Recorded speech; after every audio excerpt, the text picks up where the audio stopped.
All right, so if you are trying to convert one of these 100 bead, 120 bead Rekenreks so that they're grouped in 10s as opposed to 5s, this is what you're going to need to do. The end cap has 3 screws. You're going to pull those out. There is a magnet nested right here. So this is the easiest screw to pull out because the others will kind of stick to that magnet, but then you can still use this space to pop that off. So when you take these 3 screws out, you're going to remove the cap. It looks like this, and this is what you're going to have exposed. So this piece will have to come off in order for you to restring the beads, but all you have to do that is remove this C-clip.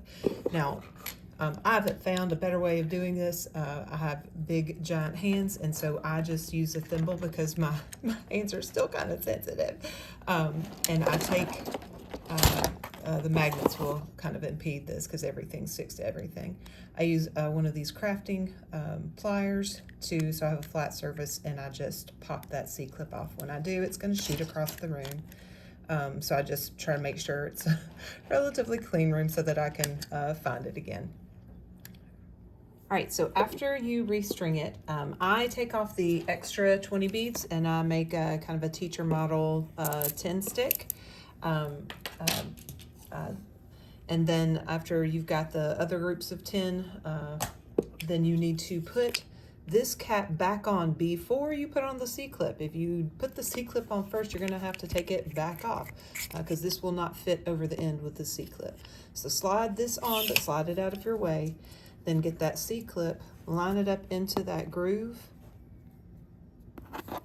and then you'll just snap it back on. Again, I use a thimble because my hands are sensitive.